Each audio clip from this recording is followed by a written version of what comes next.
Assalamualaikum warahmatullahi wabarakatuh. Kami dari kelompok 4 yang beranggotakan saya Vina Nurul Arifah, NIM 1908106111. Perkenalkan, nama saya Hoyrisa dengan NIM 1908106118.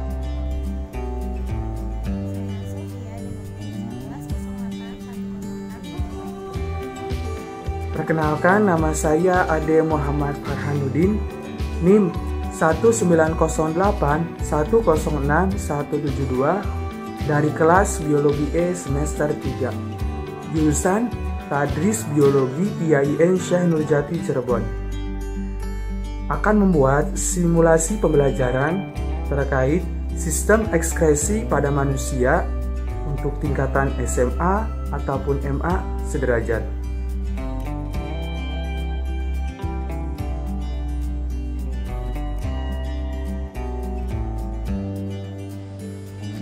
Assalamualaikum warahmatullahi wabarakatuh. Selamat pagi adik-adik, apa kabarnya? Semoga adik-adik tetap sehat, tetap semangat, dan bahagia penuh berkah selalu ya untuk kalian semuanya. Baik, sebelum kita memulai mata pelajaran Biologi IPA pada pertemuan kali ini, kita terlebih dahulu berdoa sesuai dengan kepercayaan dan agamanya masing-masing. Berdoa dipersilahkan. Baik, berdoa dicukupkan. Sebelum itu saya akan mengecek kehadiran adik-adik semuanya ya. Baik, yang pertama Adik Farhanuddin. Hadir, Bu. Hoyrunisa. Hadir, Bu. Sophia. Hadir, Ibu. Rizky. Oh baik, Rizky tidak hadir ya. Saya ucapkan terima kasih kepada adik-adik semuanya yang telah hadir tepat waktu dan duduk dengan rapi pada kesempatan kali ini. Adapun Rizky yang tidak hadir yaitu karena sakit, kita doakan bersama-sama agar diberi kesehatan dan bisa belajar seperti biasa. Untuk itu, saya akan terlebih dahulu mengulas kembali materi pada pertemuan minggu lalu ya, tentang struktur dan fungsi sel. Baik, untuk itu saya akan bertanya nih pada adik-adik yang masih mengingat apa itu ribosom dan fungsinya. Baik, silahkan. Ya, tepat sekali. Ribosom berfungsi untuk menerjemahkan RNA dan merubah menjadi protein. Benar sekali. Baik, setelah kita mengulas sedikit ya tentang materi minggu lalu, langsung saja kita memasuki materi baru tentang sistem ekskresi manusia. Nah, untuk apa sih kita mempelajari sistem ekskresi manusia? Nah, banyak sekali tujuan mengapa kita mempelajari materi ini. Tujuan yang pertama yaitu agar adik-adik semuanya mengetahui apa yang dinamakan dengan sistem ekskresi manusia. Kemudian adik-adik juga dapat mengetahui alat-alat ekskresi manusia, bagiannya, fungsi maupun peranan dari alat-alat ekskresi pada manusia. Selain itu, kita juga dapat mengetahui proses pembentukan urin. Selain itu juga kita akan mengetahui gangguan atau penyakit-penyakit pada sistem ekskresi manusia. Yang terakhir, kita akan melakukan praktikum yaitu tentang menguji adanya keberadaan hormon HCG pada urin manusia. Nah, sebelumnya Ibu mau tanya lagi nih. Pernahkah adik-adik mempertanyakan mengapa manusia melakukan metabolisme pembuangan zat sisa atau yang dinamakan ekskresi? Serta pernahkah adik-adik berpikir jika kita tidak dianugerahkan oleh Allah Subhanahu wa Ta'ala berupa alat ekskresi, bagaimana cara kita melakukan proses pembuangan zat sisa tersebut? Bagaimana ya? Berikut penjelasannya. Assalamualaikum warahmatullahi wabarakatuh. Saya Sophia dengan NIM 1908106127. Sekian dari kami. Wassalamualaikum warahmatullahi wabarakatuh. warahmatullahi wabarakatuh. Halo semuanya, udah siap untuk belajar? Hari ini kita akan belajar mengenai sistem ekskresi pada manusia. Pengertian dari sistem ekskresi sendiri yaitu merupakan sebuah proses pengeluaran zat-zat sisa metabolisme yang sudah tidak digunakan lagi oleh tubuh. Nah, jika tidak dibuang, zat tersebut akan menumpuk di dalam tubuh dan berpotensi menyebabkan gangguan kesehatan. Ada 4 organ yang berperan dalam proses ekskresi pada tubuh manusia, yakni ginjal, kulit, paru-paru, dan hati. Nah, fungsi dari peran keempat sistem ekskresi ini berbeda-beda. Pun demikian dengan zat atau sisa metabolisme yang dihasilkannya. Organ ekskresi yang pertama yaitu ginjal. Ginjal mempunyai bentuk seperti kacang dan jumlahnya ada 2, terletak di kanan dan kiri tulang belakang, tepatnya di bawah hati dan limfa. Ginjal akan menjalankan 3 tahapan dalam proses ekskresi, yaitu yang pertama penyaringan, yaitu filtrasi, yang kedua penyerapan kembali atau reabsorpsi, dan yang ketiga adalah pengumpulan atau augmentasi. Pada penyaringan atau filtrasi akan didapatkan urin primer. Pada proses penyerapan kembali atau reabsorpsi akan dihasilkan urin sekunder, dan pada proses augmentasi akan mendapatkan urin yang sesungguhnya. Nah, urin tersebut merupakan zat sisa hasil ekskresi pada organ ginjal. Yang kedua yaitu organ kulit. Kulit lapisan jaringan melindungi paling luar pada manusia yang terdapat di permukaan tubuh. Sama seperti ginjal, kulit juga memiliki peran dalam sistem ekskresi karena mampu mengeluarkan zat-zat sisa berupa kelenjar keringat. Organ yang ketiga yaitu paru-paru. Dalam manusia terdapat sepasang paru-paru, yang biasanya paru-paru kanan lebih besar dibandingkan paru-paru kiri yang dekat dengan jantung. Paru-paru berperan dalam proses ekskresi, yaitu mengeluarkan gas-gas sisa proses pernapasan berupa karbon dioksida dan uap air. Dan organ yang keempat yaitu hati. Hati merupakan kelenjar terbesar di dalam tubuh, terletak dalam rongga perut sebelah kanan, tepatnya di bawah diafragma. Hati juga berperan dalam sistem ekskresi. Hal ini dikarenakan hati membantu fungsi ginjal dengan cara memecah beberapa senyawa yang bersifat racun dan menghasilkan amonia, urea, dan asam urat dengan memanfaatkan nitrogen dari asam amino. Proses pemecahan senyawa racun oleh hati disebut proses detoksifikasi. Mana sih proses pembentukan urin? Yang pertama yaitu proses filtrasi.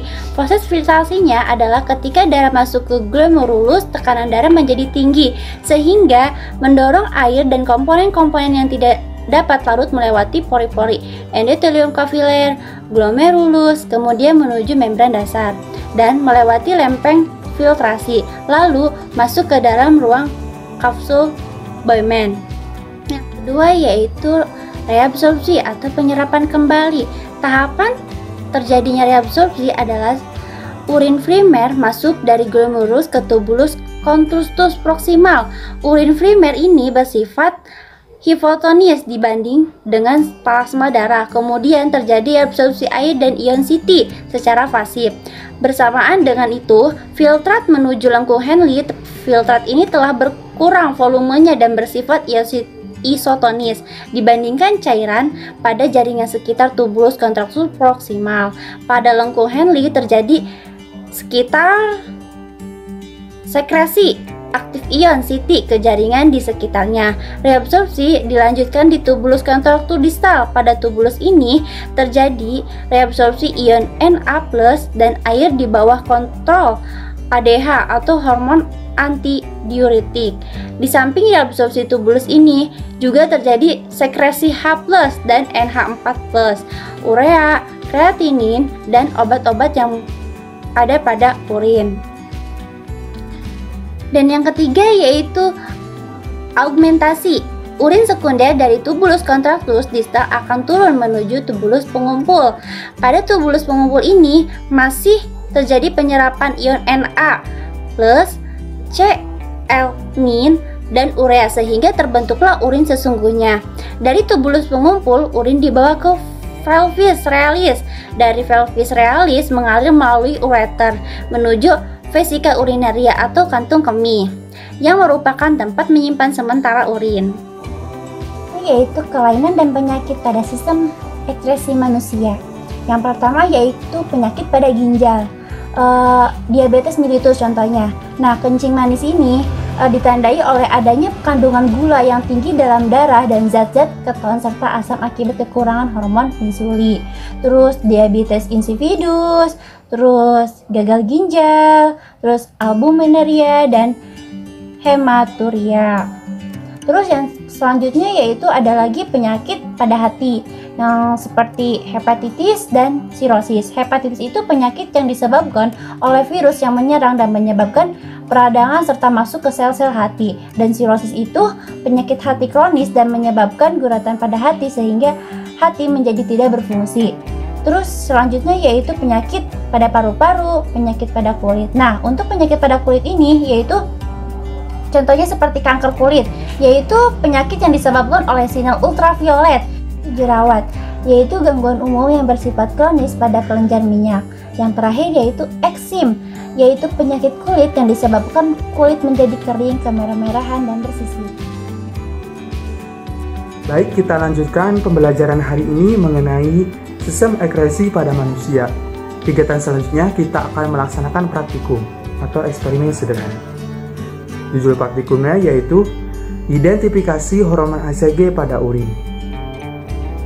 Nah, Bapak akan membagikan LKS-nya. Silahkan kalian dipahami apa yang ada di LKS tersebut. Baik, di sini Bapak akan menjelaskan sedikit mengenai metodologi pada praktikum kali ini, yaitu mengenai identifikasi hormon HCG pada urin. Untuk alat yang digunakan yaitu 2 buah test pack dan 2 buah wadah.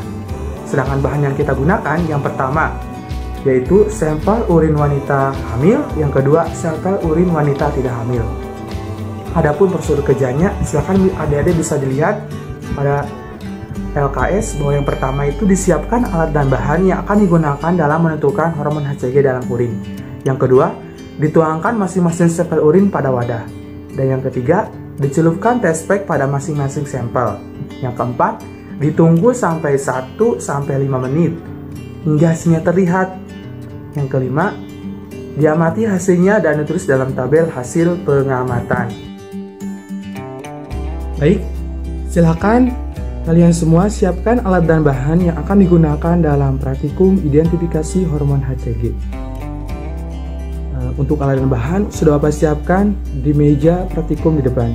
Silakan kalian ambil sampel ataupun alat dan bahan yang diperlukannya. Baik, agar jalan diskusi dengan baik, usahakan kalian mengerjakan praktikum kali ini dengan sungguh-sungguh kerjasama agar hasil yang dapatnya pun dapat maksimal.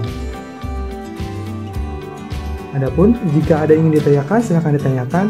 Di sini Bapak insya Allah akan memberikan jawaban serta akan mengarahkan kalian apabila ada kesulitan dalam praktikum kali ini. Praktikum kali ini estimasinya 30 menit ya. Jadi usahakan maksimalkan waktu ini dan jangan terbuang sia-sia. Karena hasil ini akan menambah wawasan ilmu kita mengenai hormon HCG. Kalian tahu hormon HCG itu apa? Ya.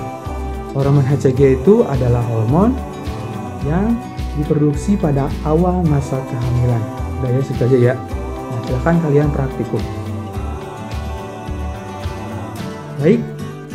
Jika dirasa kalian sudah melaksanakan praktikum, silakan kalian tulis hasil pengamatannya pada tabel hasil pengamatan sesuai yang ada di LKS. Silakan tulis ya teman-teman. Nah, sesudah itu kalian bisa menyimpulkan sendiri ya, mengapa pada hormon HCG itu terjadi perubahan untuk sampel wanita hamil maupun sampel wanita yang tidak hamil. Ada yang bisa? Ada yang bisa? Yap, terima kasih jawabannya kepada Anda yang telah menjawab. Nah, betul sekali bahwa sampel urin wanita hamil itu terdapat 2 garis merah, menandakan bahwa urin wanita hamil tersebut terdapat adanya hormon HCG. Sedangkan sampel urin wanita yang tidak hamil tidak terdapat 2 garis merah, hanya ada 1 garis merah, menandakan bahwa sampel urin wanita yang tidak hamil tidak terkandung hormon HCG. Baik, karena untuk pembelajaran hari ini dari awal sampai akhir sudah kita laksanakan bersama, alhamdulillah masih dalam kelancaran, kemudahan dan keberkahan. Mudah-mudahan apa yang dapat Bapak sampaikan pada hari ini mengenai pembelajaran sistem ekskresi pada manusia dapat bermanfaat bagi kita semua. Akhirul kalam, terima kasih kepada siswa dan siswi yang telah mengikuti pelajaran hari ini dengan baik, benar, sigap, dan tepat. Semoga apa yang kita lakukan pada hari ini dapat bermanfaat di hari kemudian. Terima kasih. Wassalamualaikum warahmatullahi wabarakatuh. Sekian dari kami, kurang lebihnya mohon maaf. Wassalamualaikum warahmatullahi wabarakatuh.